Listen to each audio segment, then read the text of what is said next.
ప్రజలు మెచ్చే బడ్జెట్ని ఈరోజు రాష్ట్రంలో ప్రవేశపెడితే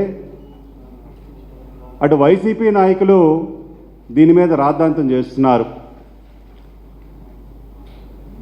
ఈరోజు శాసనసభ జరుగుతూ ఉంటే ఒక్కరోజు కూడా శాసనసభకు హాజరు కాకుండా, అలాగే ఈరోజు శాసన మండలి తీసుకుంటే బడ్జెట్పై ప్రసంగాన్ని కొనసాగిస్తూ ఉంటే బడ్జెట్ మీద చర్చ జరుగుతూ ఉంటే మరి కౌన్సిల్ సభ్యులు సభ్యత లేకుండా, సంస్కారం లేకుండా మరి బడ్జెట్ని మరి మంచి విషయాలు చర్చించుకుంటా ఈరోజు వైసీపీ కౌన్సిల్ సభ్యులు వాకౌట్ చేయడం కానీ, తీవ్ర అంతరాయం కలిగించడం కానీ మేము దీన్ని జనసేన పార్టీ తరఫున తీవ్రంగా ఖండిస్తున్నాం. ఈరోజు రాష్ట్ర ప్రజలందరూ కూడా చూస్తున్నారు. ఈరోజు ఈ బడ్జెట్లో అన్ని వర్గాల వారికి సమానంగా అవకాశం కల్పించినటువంటి బడ్జెట్.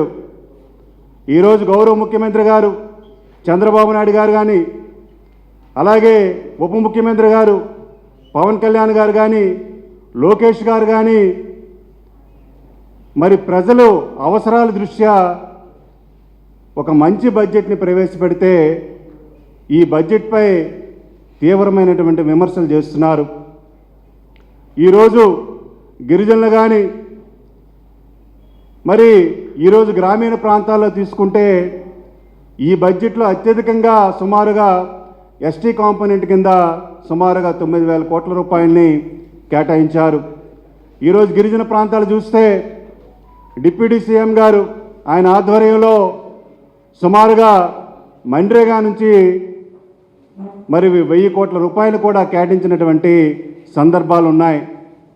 ఈరోజు రాష్ట్రంలో గిరిజన ప్రాంతాల్లో ఒకసారి చూస్తే గత ప్రభుత్వంలో పూర్తిగా గిరిజన ప్రాంతాలు విస్మరించబడ్డాయి.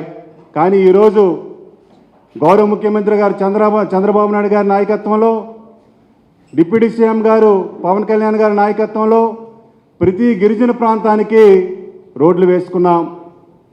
అలాగే జల్ జీవన్ మిషన్ ద్వారా ప్రతి గ్రామీణ ప్రాంతానికి మంచినీటి సౌకర్యాన్ని కల్పించాం.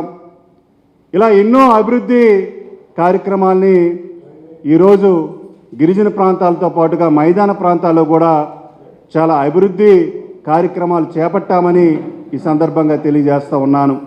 కానీ వైసీపీ నాయకులు మా మీద బురద కార్యక్రమాలు చేపడుతున్నారు. ఖచ్చితంగా జనసేన పార్టీ తరఫున తీవ్రంగా దీన్ని ఖండిస్తూ